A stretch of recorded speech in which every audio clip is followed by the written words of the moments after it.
essentially completed, and the criticism of religion is the prerequisite of all criticism. The profane existence of error is compromised as soon as its heavenly speech for the altars and hearts, i.e. for God and country, has been refuted. Man, who has found only the reflection of himself in the fantastic reality of heaven, where he sought a Superman, will no longer feel disposed to find the mere appearance of himself, the non-man, unperson, where he seeks and must seek his true reality. The foundation of irreligious criticism is, man makes religion, religion does not make man. Religion is indeed the self-consciousness and self-esteem of man who has either not yet won through to himself, or has already lost himself again.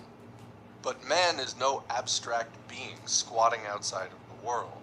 Man is the world of man, state, society. This state and this society produce religion, which is an inverted consciousness of the world, because they are an inverted world. Religion is the general theory of the world, its encyclopedic compendium, its logic in popular form, its spiritual point d'honneur, its enthusiasm, its moral sanction, its solemn compliment, and its universal basis of consolation and justification. It is the fantastic realization of the human essence, since the human essence has not acquired any true reality. The struggle against religion is, therefore, indirectly, the struggle against that world whose spiritual aroma is religion. Religious suffering is, at one and the same time, the expression of real suffering and a protest against real suffering. Religion is the sigh of the oppressed creature, the heart of a heartless world, and the soul of soulless conditions. It is the opium of the people. The abolition of religion, as the illusory happiness of the people, is the demand for their real happiness. To call on them to give up their illusions about their condition is to call on them to give up a condition that requires illusions. The criticism of religion is, therefore, in embryo, the criticism of that veil of tears of which religion is the halo. Criticism has plucked the imaginary flowers on the chain, not in order that man shall continue to bear that chain without fantasy or consolation, but so that he shall throw off the chain and pluck the living flower. The criticism of religion disillusions man so that he will think, act, and fashion his reality like a man who has discarded his illusions and regained his senses, so that he will move around himself as his own true sun. Religion is only the illusory sun which revolves around man as long as he does not revolve around himself.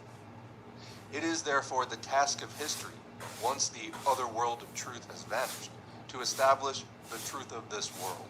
It is the immediate task of philosophy, which is in the service of history, to unmask self-estrangement in its unholy forms, once the holy form of human self-estrangement has been unmasked.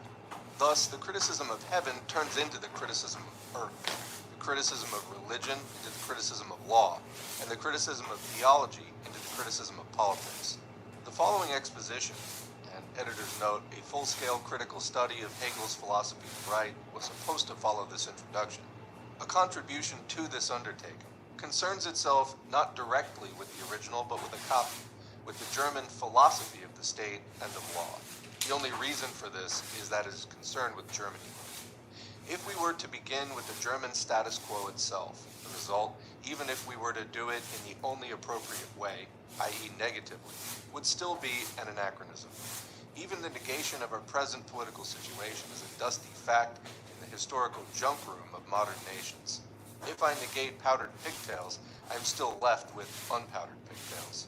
If I negate the situation in Germany in 1843, then according to the French calendar, I have barely reached 1789, much less the vital center of our present age. Indeed, German history prides itself on having traveled a road which no other nation in the whole of history has ever traveled before, or ever will again. We have shared the restorations of modern nations without ever having shared their revolutions. We have been restored, firstly, because other nations dared to make revolutions, and secondly, because other nations suffered counter-revolutions. On the other hand, because our masters were afraid, and on the other, because they were not afraid. With our shepherds to the fore, we only once kept company with freedom, on the day of its internment. One school of thought that legitimizes the infamy of today with the infamy of yesterday, a school that stigmatizes every cry of the serf against the knout as mere rebelliousness once the knout has aged a little and acquired a hereditary significance and a history. A school to which history shows nothing but its a posteriori, as did the God of Israel to his servant Moses, the historical school of law. This school would have invented German history were it not itself an invention of that history. A Shylock, but a cringing Shylock, that swears by its bond, its historical bond, its Christian Germanic bond, for every pound of flesh cut from the heart of the people. Good-natured enthusiasts, Germanomaniacs by extraction and freethinkers by reflection, on the contrary, seek our history of freedom beyond our history in the ancient Teutonic forests. But what difference is there between the history of our freedom and the history of the Boers' freedom, if it can be found only in the forests? Besides, it's common knowledge that the forest echoes back what you shout into it. So peace to the ancient Teutonic forests. War on the German state of affairs. By all means, they are below the level of history. They are beneath any criticism, but they are still an object of criticism, like the criminal who is below the level of humanity, but still an object for the executioner. In the struggle against that state of affairs, criticism is no passion of the head. It is the head of passion. It is not a lancet, it is a weapon. Its object is its enemy, which it wants not to refute, but to exterminate. For the spirit of that state of affairs is refuted. In itself, it is no object worthy of thought. It is an existence which is as despicable as it is despised. Criticism does not need to make things clear to itself as regards this object, for it has already settled accounts with it. It no longer assumes the quality of an end in itself, but only of a means. Its essential pathos is indignation. Its essential work is denunciation. It is a case of describing the dull reciprocal pressure of all social spheres one on another, a general inactive ill humor, a limitedness which recognizes itself as much as it mistakes itself, within the frame of government system which, living on the preservation of all wretchedness, is itself nothing but wretchedness in office. What a sight, this infinitely proceeding division of society into the most manifold races, opposed to one another by petty antipathies, uneasy consciences, and brutal mediocrity, and which, precisely because of their reciprocal, ambiguous, and distrustful attitude, are all, without exception, although with various formalities, treated by their rulers as conceded existences, and they must recognize and acknowledge, as a concession of heaven, the very fact that they are mastered, ruled, possessed, and on the other side are the rulers themselves, whose greatness is in inverse proportion to their number.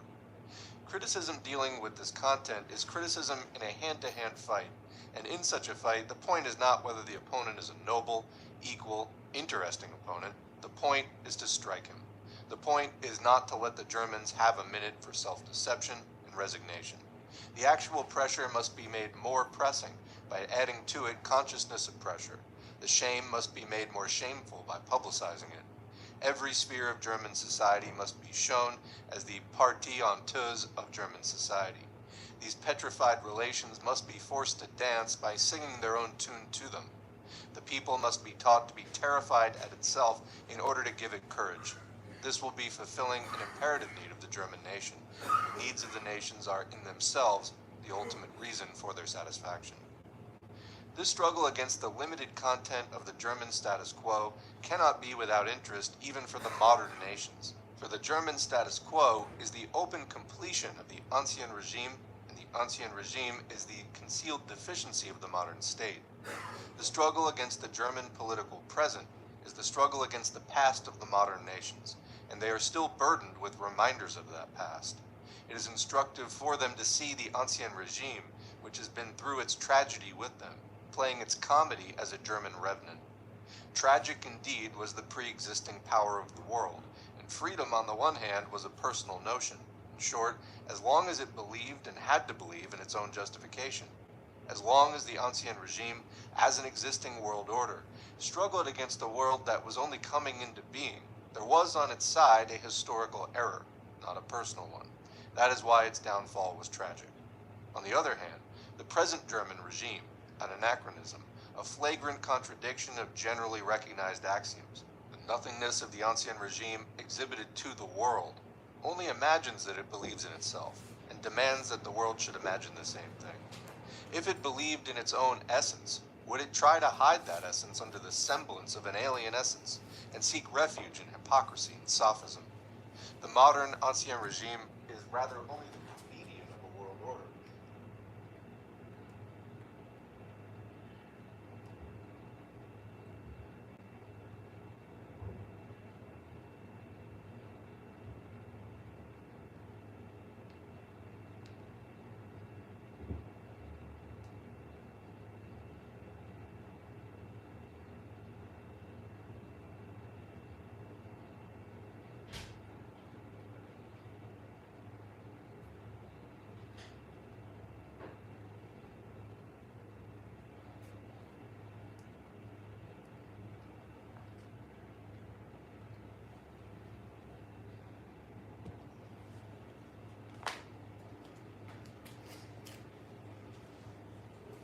This is a guided meditation on peace, presentness, and political revolution. Find a place where you can sit comfortably, perhaps resting your hands on your knees. You may wish to sit on the floor with your legs crossed. Or, if you're not too tired, you may like to lie down on your back. Whatever position suits you. Make sure that your chest is open, and you may wish to allow your eyes to gently close, or find a point in the room where you can rest your focus. Begin by noticing your breathing. Feel your chest rising and falling, your belly expanding in and out. You don't have to change the way you breathe, just becoming aware of it. In and out. Notice also that society can be thought of as being made up of groups of people with conflicting and irreconcilable economic interests, which we call classes. You don't have to change society in this moment. This is your moment, your time. Just notice class conflict and be aware of it. This will be our anchor as we proceed on this journey. And now, let's take 3 deep, relaxing breaths. As you release the air in your lungs, you may wish to repeat in your mind the topics of today's meditation. And with each breath, I invite you to experience a doubling of your relaxation. Let's take the first of these 3 breaths. Now, breathing in, peace, and out. Very good. Breathing normally in between, becoming even more relaxed with each breath. Let's take the second breath. Now,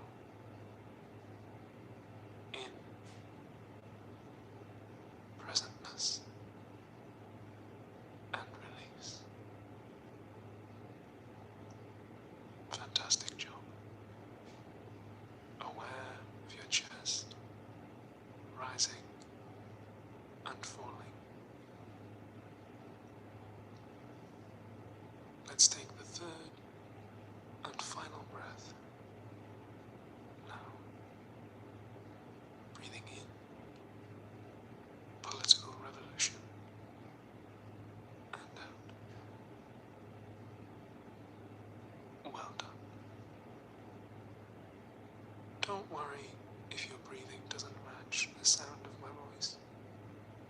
It is all good, and it is all okay. Just becoming even more aware of breath, and beginning slowly to relax.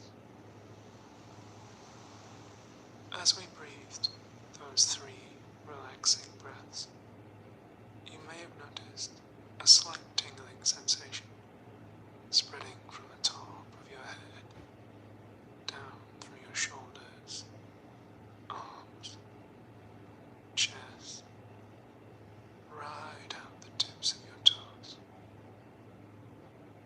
This sensation is available to you throughout this meditation whenever you desire. Don't be distressed or upset if you become distracted by thoughts or sounds in the room. Just keep coming back to breath. The world can be chaotic, and we can lose focus when we think about what we might like to change, or something we wish we could control.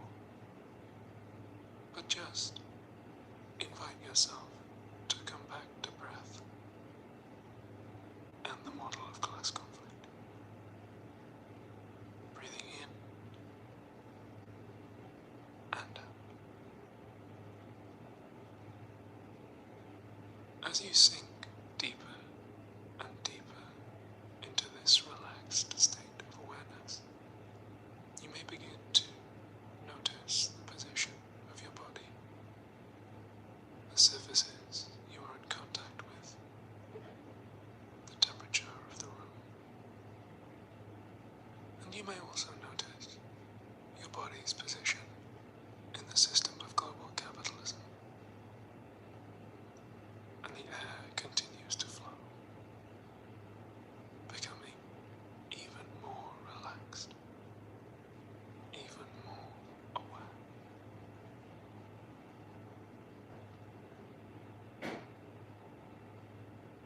Now, in this relaxed state,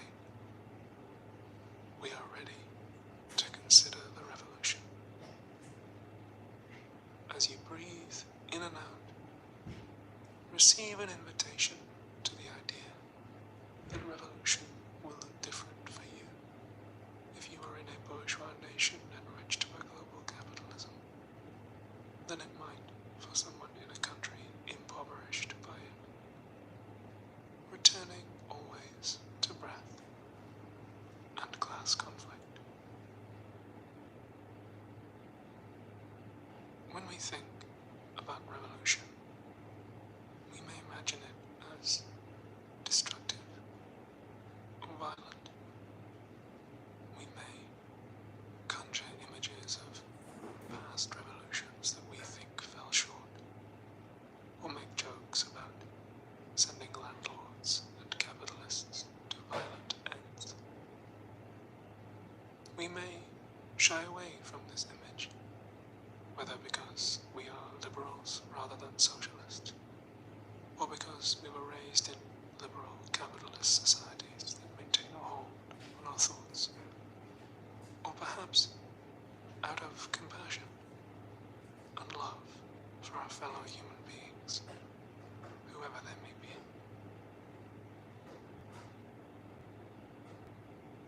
Whatever the reason, we may desire to avoid revolution, but simply agitate for reform within capitalist society while maintaining its comforts.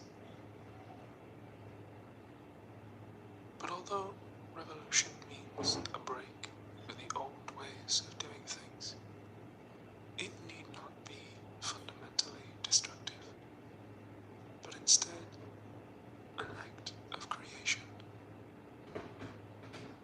It may be scary or painful, like bringing a new child into the world, but it is the birthing of a new way of life, rather than the gradual bargaining with entropy that liberal democracy has become. This is not to say that we cannot learn from our mistakes or come to an understanding of history. Simply that, in considering the revolution, we want our focus to be on the present and not our anxieties about the past. Do not judge yourself if you have doubts. Simply observe them and let them go.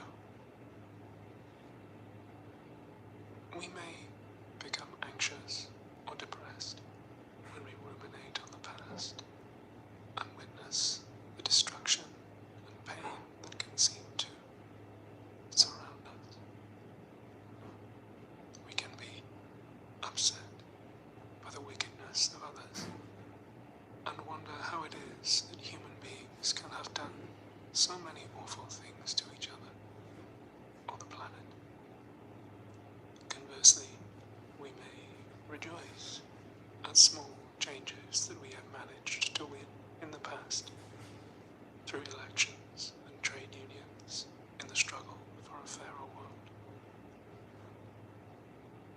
But the past is not real and exists only in our memories, in the present, where breath and class conflict remain, and where we want our focus to be. Breathing in, peace, and out. Each breath deepening your relaxation and your awareness.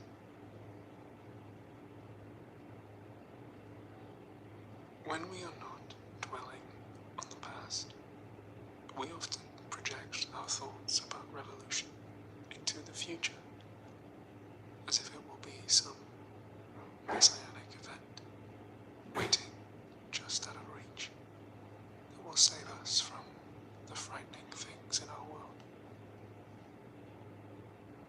But the future also does not exist.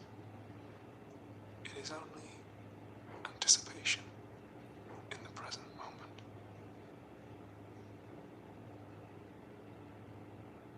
When we think of the revolution as a specific event, like an armed uprising that will take place in the future, we can become concerned about whether our actions take us closer to our idea of that event or farther away. We may become fixated on the purity of our vision, focusing only on the ideal, classless future, and neglecting other forms of oppression that others struggle against in the here and now. Or we may become anxious, thinking that it is an impossible task, or that we would have nothing to contribute, imagining instead that the future revolution will be led by anti-fascist catgirls or revolutionary daddies who will do the fighting for us. This can turn us against each other, or make us doubt ourselves, wondering whether what we or those around us are doing is truly revolutionary or merely reform. It is okay to have these doubts. Simply recognize them and return to the present moment, to breath, and the desire to abolish the class system.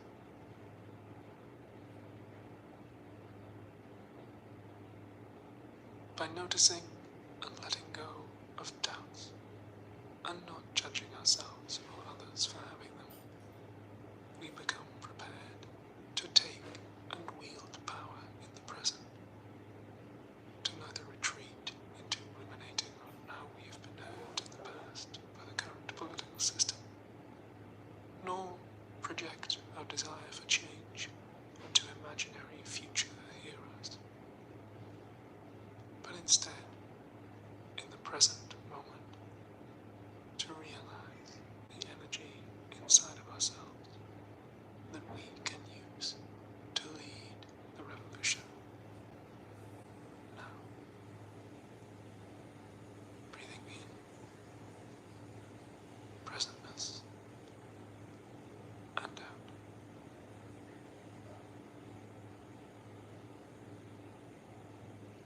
When we look at the revolution either as a distant project of the future or the redemption of the past, we often imagine it as a moral crusade, springing from the best impulses of our hearts, and someday bringing about a lasting justice.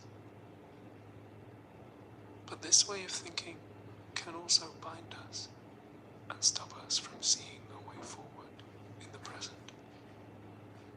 It is easy to become overwhelmed or disappointed when our own sense of justice is not met, and to become concerned with how the resources of our world are distributed, rather than the conditions under which they are extracted and produced. We stray from the present and class conflict, and it is easy to conflate our moral desire for a better world with the ideals of participation in bourgeois democracies in which we are raised. That is not to say that we must abandon our moral ideals or close our hearts to democratic participation or the suffering of others, or that our smaller efforts to make the world a better place are necessarily a misuse of our time. It is merely to appreciate that a revolution is more than a change in the distribution of goods, or a struggle to get a slightly fairer deal. It is the struggle to abolish the causes of that injustice, not merely its symptoms, which are fleeting and can flare up chaotically as long as class conflict persists. Breathing in, political revolution, and out, aware of your chest, your belly, that tingling sensation in your head, shoulders, chest, and down through your legs. You may become aware that you are holding tension in your neck, or your jaw, or cognitive tension brought about by trying to reconcile the internal contradictions of capitalism. With your next breath, just invite any tense muscles to let go. In a moment, we will count backwards from 5 and gradually return to our normal awareness. But first, take a moment to suspend yourself in this relaxed state, as if deep in an ocean, the waves sway overhead, but you are still and calm.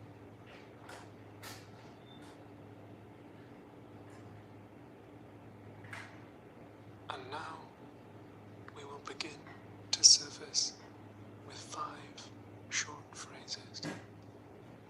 You may wish to repeat them in your mind or out loud, whatever is best for you. Beginning with 5. I am aware of my breath.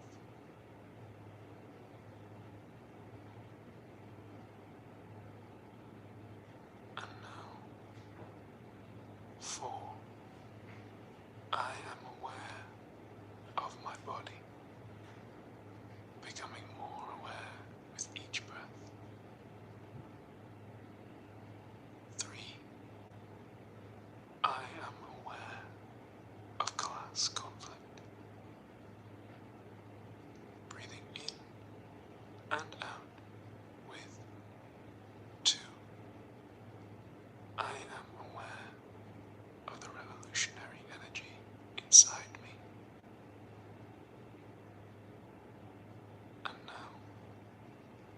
Finally,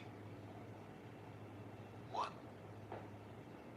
I embrace revolution in the present moment.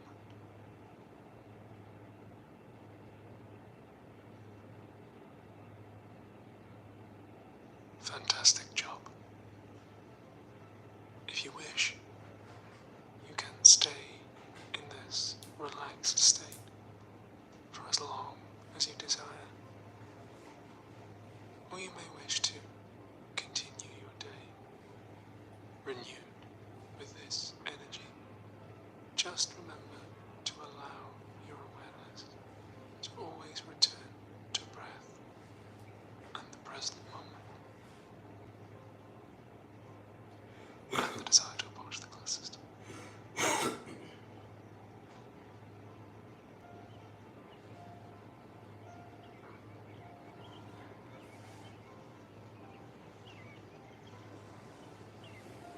This meditation was written and performed by Oliver Thorne and recorded with the help of Manbrose Media.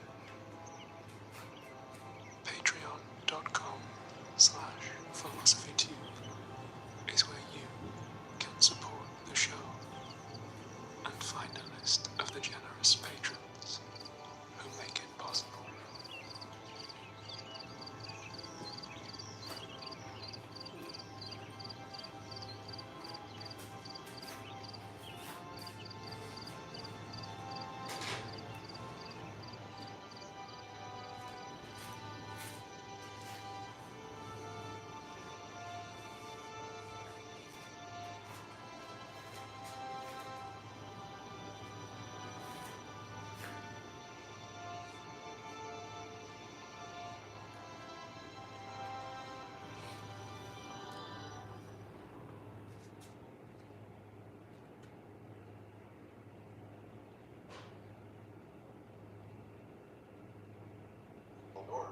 Whose true heroes are dead. History is thorough and goes through many phases when carrying an old form to the grave. The last phases of a world historical form is its comedy. The gods of Greece, already tragically wounded to death in Aeschylus's tragedy Prometheus Bound, had to re-die a comic death in Lucian's dialogues. Why this course of history? So that humanity should part with its past cheerfully. This cheerful historical destiny is what we vindicate for the political authorities of Germany. Meanwhile, once modern politico-social reality itself is subjected to criticism, once criticism rises to truly human problems, it finds itself outside the German status quo, or else it would reach out for its object below its object. An example, the relation of industry, of the world of wealth generally, to the political world, is one of the major problems of modern times. In what form is this problem beginning to engage the attention of the Germans? In the form of protective duties, of the prohibitive system, of national economy. Germanomania has passed out of man into matter, and thus one morning our cotton barons and iron heroes saw themselves turned into patriots. People are therefore beginning in Germany to acknowledge the sovereignty of monopoly on the inside, through lending its sovereignty on the outside. People are therefore now about to begin in Germany what people in France and England are about to end. The old corrupt condition against which these countries are revolting in theory, and which they only bear as one bears chains, is greeted in Germany as the dawn of a beautiful future, which still hardly dares to pass from crafty theory to the most ruthless practice. Whereas the problem in France and England is political economy, or the rule of society over wealth, in Germany it is national economy, or the mastery of private property over nationality. In France and England, then, it is a case of abolishing monopoly that has proceeded to its last consequences. In Germany, it is a case of proceeding to the last consequences of monopoly. There, it is a case of solution. Here, as yet, a case of collision. This is an adequate example of the German form of modern problems, an example of how our history, like a clumsy recruit, still has to do extra drill on things that are old and hackneyed in history. If, therefore, the whole German development did not exceed the German political development, a German could, at the most, have the share in the problems of the present that a Russian has. But, when the separate individual is not bound by the limitations of the nation as a whole is still less liberated by the liberation of one individual. The fact that Greece had a Scythian among its philosophers did not help the Scythians to make a single step towards Greek culture. Luckily, we Germans are not Scythians. As the ancient peoples went through their prehistory in imagination, in mythology, so we Germans have gone through our post-history in thought, in philosophy. We are philosophical contemporaries of the present without being its historical contemporaries. German philosophy is the ideal prolongation of German history. If, therefore, instead of the incomplete works of our real history, we criticize the posthumous works of our ideal history, philosophy, our criticism is in the midst of the questions of which the present says that is the question. What, in progressive nations, is a practical break with modern state conditions is, in Germany, where even those conditions do not yet exist, at first a critical break with the philosophical reflection of those conditions. German philosophy of right and state is the only German history which is on a level with the official modern present. The German nation must therefore join this, its dream history, to its present conditions and subject to criticism not only these existing conditions, but at the same time their abstract continuation. Its future cannot be limited either to the immediate negation of its real conditions of state and right, or to the immediate implementation of its ideal state and right conditions, for it has the immediate negation of its real conditions in its ideal conditions, and it has almost outlived the immediate implementation of its ideal conditions in the contemplation of neighboring nations. Hence, it is with good reason that the practical political party in Germany demands the negation of philosophy. It is wrong, not in its demand, but in stopping at the demand, which it neither seriously implements nor can implement. It believes that it implements that negation by turning its back to philosophy and its head away from it, and muttering a few trite and angry phrases about it. Owing to the limitation of its outlook, it does not include philosophy in the circle of German reality, or it even fancies it is beneath German practice and the theories that serve it. You demand that real-life embryos be made the starting point, but you forget that the real-life embryo of the German nation has grown so far only inside its cranium. In a word, you cannot abolish philosophy without making it a reality. The same mistake, but with the factors reversed, was made by the theoretical party originating from philosophy. In the present struggle, it saw only the critical struggle of philosophy against the German world. It did not give a thought to the fact that philosophy up to the present itself belongs to this world and is its completion, although an ideal one. Critical towards its counterpart, it was uncritical toward itself, when, proceeding from the premises of philosophy, it either stopped at the results given by philosophy or passed off demands and results from somewhere else as immediate demands and results of philosophy. Although these, provided they are justified, can be obtained only by the negation of philosophy up to the present, of philosophy as such. We reserve ourselves the right to a more detailed description of this section. It thought it could make philosophy a reality without abolishing it. The criticism of the German philosophy of state and right, which attained its most consistent, richest, and last formulation through Hegel, is both a critical analysis of the modern state and of the reality connected with it, and the resolute negation of the whole manner of the German consciousness in politics and right as practiced here too, the most distinguished, most universal expression of which, raised to the level of science, is the speculative philosophy of right itself. If the speculative philosophy of right, that abstract, extravagant thinking on the modern state, the reality of which remains a thing of the beyond, if only beyond the Rhine, was possible only in Germany. Conversely, the German thought image of the modern state, which makes abstraction of real man, was possible only because, and insofar as the modern state itself makes abstraction of real man, or satisfies the whole of man, only in imagination. In politics, the Germans thought what other nations did. Germany was their theoretical conscience. The abstraction and presumption of its thought was always in step with the one-sidedness and lowliness of its reality. If, therefore, the status quo of German statehood expresses the completion of the Ancien Regime, the completion of the thorn in the flesh of the modern state, the status quo of German state science expresses the incompletion of the modern state, the defectiveness of its flesh itself. Already as the resolute opponent of the previous form of German political consciousness, the criticism of speculative philosophy of right strays, not into itself, but into problems which there is only one means of solving: practice.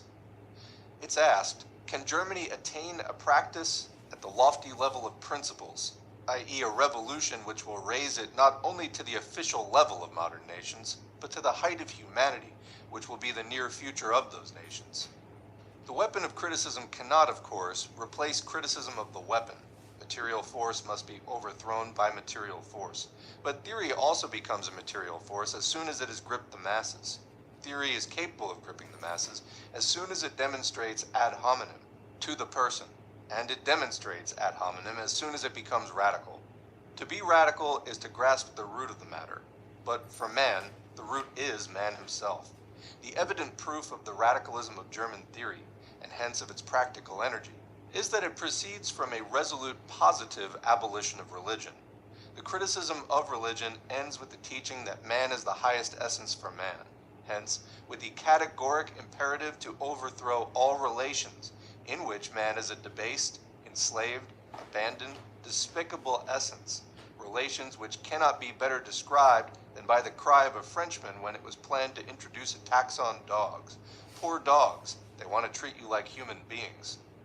Even historically, theoretical emancipation has specific practical significance for Germany. For Germany's revolutionary past is theoretical, it is the Reformation. As the revolution then began in the brain of the monk, so now it begins in the brain of the philosopher. Luther, we grant, overcame bondage out of devotion by replacing it by bondage out of conviction. He shattered faith in authority because he restored the authority of faith. He turned priests into laymen because he turned laymen into priests. He freed man from outer religiosity because he made religiosity the inner man. He freed the body from chains because he enchained the heart. But if Protestantism was not the true solution of the problem, it was at least the true setting of it. It was no longer a case of the layman's struggle against the priest outside himself, but of his struggle against his own priest inside himself, his priestly nature. And if the Protestant transformation of the German laymen into priests emancipated the lay popes, the princes, with the whole of their priestly clique, the privileged and Philistines, the philosophical transformation of priestly Germans into men will emancipate the people. But secularization will not stop at the confiscation of church estates set in motion mainly by hypocritical Prussia any more than emancipation stops at princes. The Peasant War, the most radical fact of German history, came to grief because of theology. Today, when theology itself has come to grief, the most unfree fact of German history, our status quo, will be shattered against philosophy. On the eve of the Reformation, official Germany was the most unconditional slave of Rome. On the eve of its revolution, it is the unconditional slave of less than Rome, of Prussia and Austria, of country Junkers and Philistines. Meanwhile, a major difficulty seems to stand in the way of a radical German revolution. For revolutions require a passive element, a material basis. Theory is fulfilled in a people only insofar as it is the fulfillment of the needs of that people.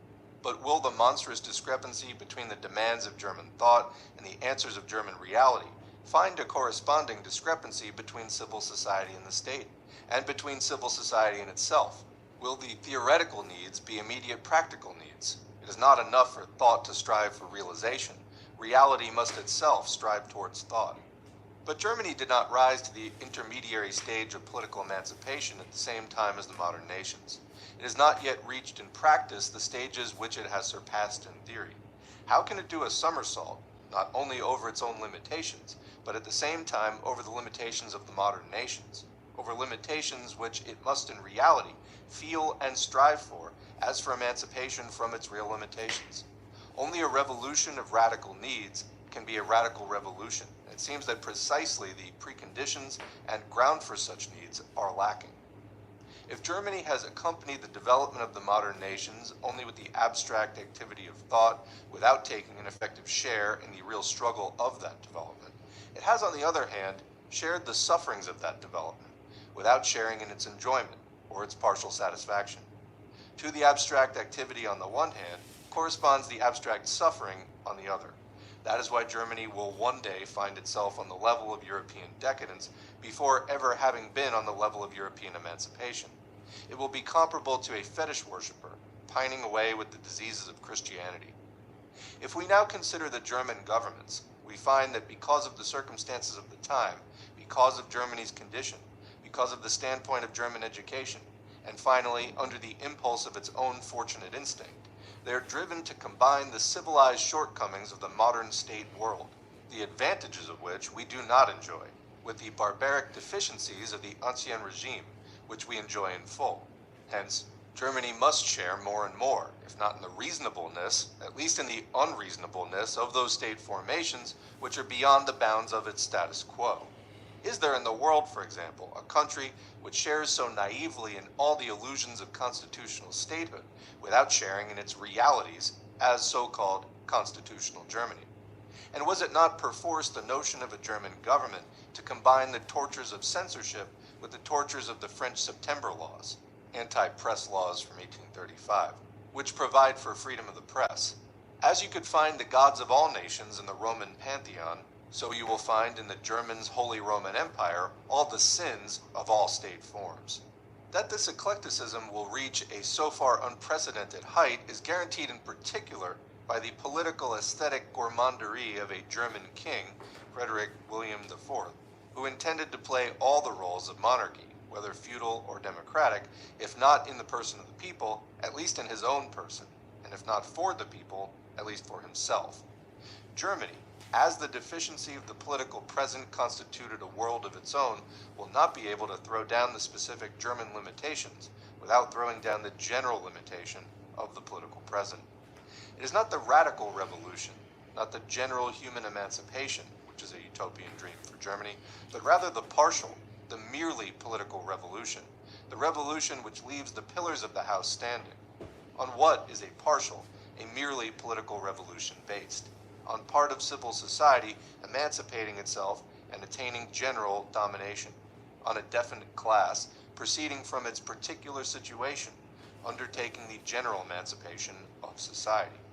This class emancipates the whole of society, but only provided that the whole of society is in the same situation as this class, e.g., it possesses money and education, or can acquire them at will. No class of civil society can play this role without arousing a moment of enthusiasm in itself and in the masses, a moment in which it fraternizes and merges with society in general, becomes confused with it, and is perceived and acknowledged as its general representative, a moment in which its claims and rights are truly the claims and rights of society itself, a moment in which it is truly the social head and the social heart. Only in the name of the general rights of society can a particular class vindicate for itself general domination. For the storming of this emancipatory position, and hence for the political exploitation of all sections of society in the interest of its own section, revolutionary energy and spiritual self-feeling alone are not sufficient. For the revolution of a nation and the emancipation of a particular class of civil society to coincide, for one estate to be acknowledged as the estate of the whole society, all the defects of society must conversely be concentrated in another class. A particular estate must be the estate of the general stumbling block, the incorporation of the general limitation. A particular social sphere must be recognized as the notorious crime of the whole of society, so that liberation from that sphere appears as general self-liberation. For one estate to be par excellence the estate of liberation, another estate must conversely be the obvious estate of oppression. The negative general significance of the French nobility and the French clergy determined the positive general significance of the nearest neighboring and opposed class of the bourgeoisie.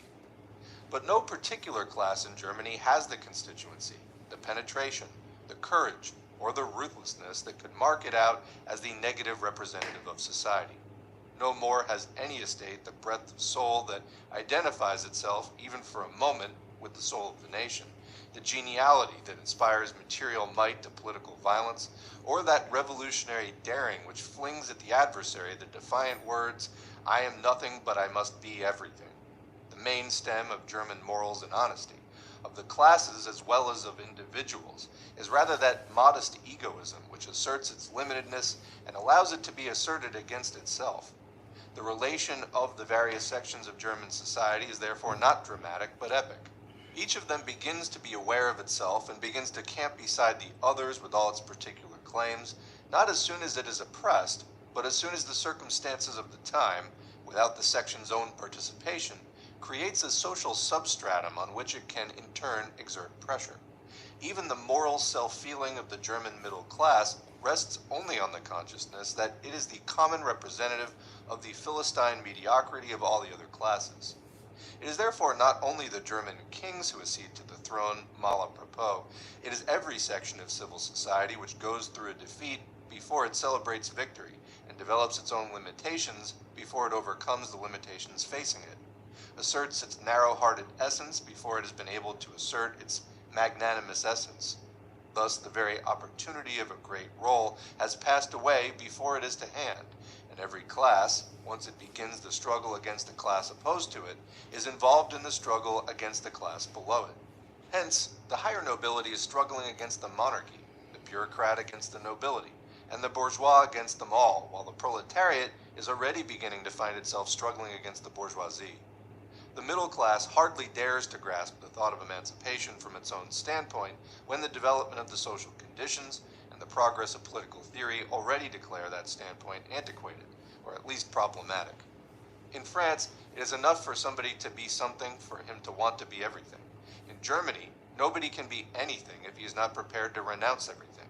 In France, partial emancipation is the basis of universal emancipation. In Germany, universal emancipation is the essential factor of any partial emancipation. In France, it is the reality of gradual liberation that must give birth to political freedom. In Germany, the impossibility of gradual liberation. In France, every class of the nation is a political idealist and becomes aware of itself at first not as a particular class, but as a representative of social requirements generally. The role of emancipator therefore passes in dramatic motion to the various classes of the French nation, one after the other, until it finally comes to the class which implements social freedom no longer with the provision of certain conditions lying outside man, and yet created by human society, but rather organizes all conditions of human existence on the premises of social freedom. On the contrary, in Germany, where practical life is as spiritless as spiritual life is unpractical, no class in civil society has any need or capacity for general emancipation until it is forced by its immediate condition, by material necessity, by its very chains. Where, then, is the positive possibility of a German emancipation?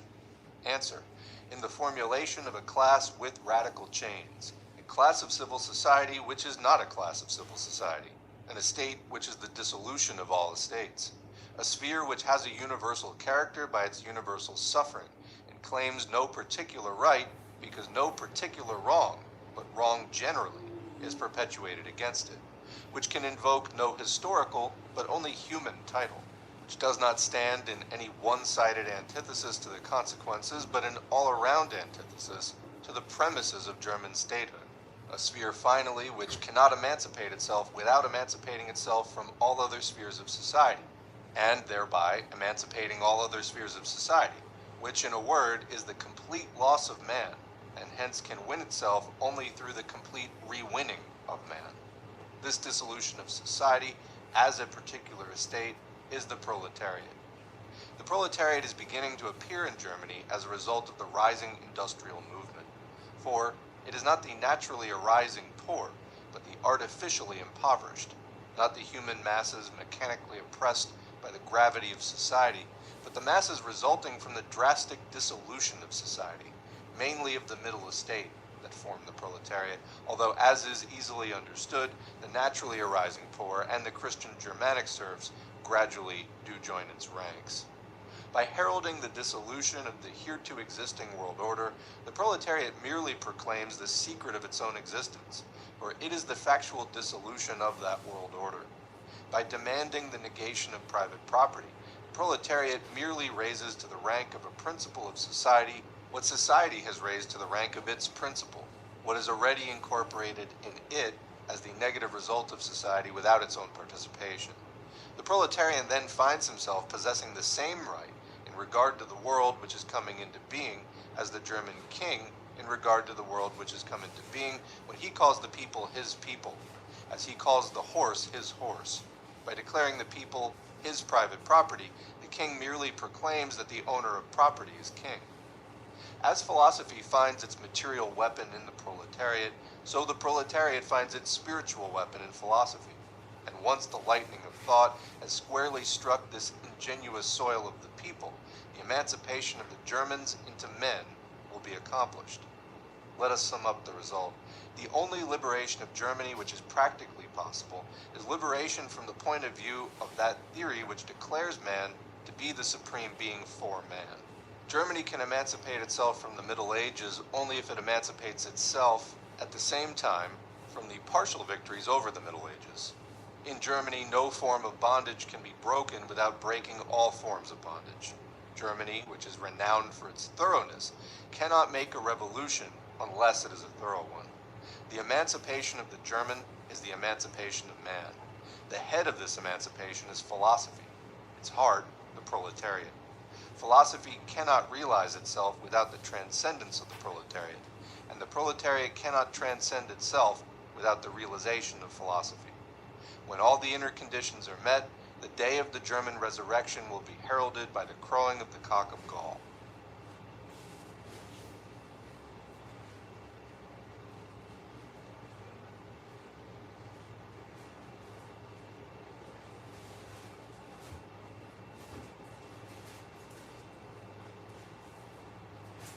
Hey, welcome to Socialism for All. This file is being recorded for the April 2023 edition of Socialism for All. It's an audiobook and discussion of Imperialism and Socialism in Italy by Lenin from 1915. If you like this video, please click like and subscribe, and consider supporting on Patreon, patreon.com/socialismforall. There's a link to Patreon in the video description. So this piece was published in Communist 1915, numbers 1 and 2, signed N. Lenin. Published according to the text in that journal. The source is Lenin Collected Works, Progress Publishers, 1974, Moscow, Volume 21. HTML transcription and markup by D. Walters and R. Simbala. It's online in the Lenin Internet Archive within the Marxists Internet Archive. Thanks as usual to MIA-Marxists.org for hosting this and thousands of other free Marxist texts. So let's get into it. To clarify the problems presented to socialism as a result of the present imperialist war, comment World War I, it's useful to cast a glance at the various European countries, so as to learn to distinguish between national modifications and details of the general picture and the fundamental and essential. Distance lends clarity to the view. The less the resemblance between Italy and Russia, the more interesting it is, in certain respects, to compare imperialism and socialism in the two countries. In the present note, we intend only to call attention to material on this problem, as provided by a bourgeois professor, Roberto Michels, in his book Italian Imperialism, and by a socialist, T. Barboni, in a book entitled Internationalism or Class Nationalism, the Italian Proletariat and the European War, both of which have been published since the outbreak of the war. The garrulous Michels, who is just as superficial as he is in his other writings, hardly touches upon the economic aspect of imperialism. His book, however, contains a collection of valuable material on the origin of Italian imperialism and on the transition that comprises the essence of the times and is so manifest in Italy, namely, the transition from a period of wars for national liberation to a period of imperialist and reactionary wars of plunder. Revolutionary democratic Italy, i.e. revolutionary bourgeois Italy, the Italy that cast off the yoke of Austria, the Italy of the times of Garibaldi, is changing before our very eyes into an Italy that is oppressing other peoples and plundering Turkey and Austria, an Italy of a crude, repulsively reactionary, and rapacious bourgeoisie whose mouth waters at the prospect of a share in the loot. Like any respectable professor, Michels, of course, considers that his servility to the bourgeoisie is, quote, scientific objectivism. He calls this sharing of the loot, quote, partitioning of that part of the world which still remains in the hands of debilitated peoples, ouch, unquote, disdainfully rejecting as, quote, utopian the viewpoint of socialists hostile towards colonial policies of any kind. Michels repeats the arguments of those who think that Italy, judging by the density of her population and the intensity of emigration from that country, quote, should have been the second colonial power, second only to Britain.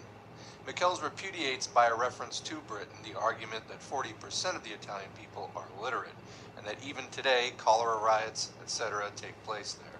Was not Britain, he asks, a country of unparalleled poverty, humiliation, famine among the working masses, and widespread drunkenness, misery and squalor in the city slums in the first half of the 19th century, when the British bourgeoisie were so successfully laying the foundations of their present colonial power.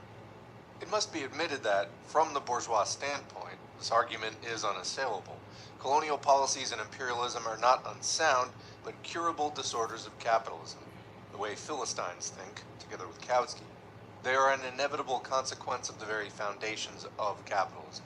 Competition among individual enterprises inevitably leads either to their becoming ruined or ruining others. Competition between individual countries confronts each of them with the alternative of falling behind, ever running the risk of becoming a second Belgium, or else ruining and conquering other countries, thus elbowing their way to a place among the, quote, great powers. Let's just take a pause there for a second. This is the thing that when we talk about libertarianism, always talking about. The libertarians call the current system, which is advanced capitalism, or imperialism, the highest stage of capitalism, they call that communism. It is not. What they don't like is they sort of fetishize the early ascendant stage of capitalism, when there are many small enterprises all vying for position, and they haven't yet destroyed each other and consolidated through competition, which is exactly what Lenin is describing here. So you get this sense, this false sense, that that is permanent, it lasts forever. No, it's just a temporary stage. But the libertarians won't accept that. They won't let it go, and they want to somehow get back to that. But it's not possible, because that was just the early stage of capitalism.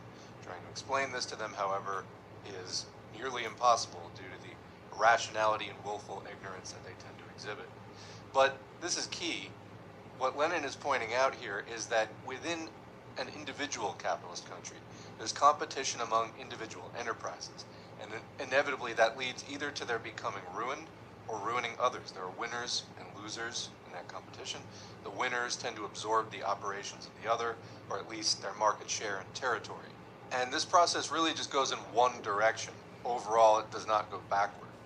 But then, that's within one country, but then the same thing happens between entire countries. So that country either, as Lenin says, pushes its way to the head of the line to get a place among the, quote, great powers, the leading imperialists, or it falls behind. So we see Russia today. So 30 years ago, the Soviet Union was politically destroyed. That took the economy with it. Russia was plunged into chaos mostly through the 90s, and then it restabilized around 2000 along capitalist lines. And there was some help from capitalist powers in setting that up. They didn't want it to go socialist again, of course, because they wanted to privatize everything, sell off all of the state-owned enterprises for pennies on the dollar, run them for profit, and so on.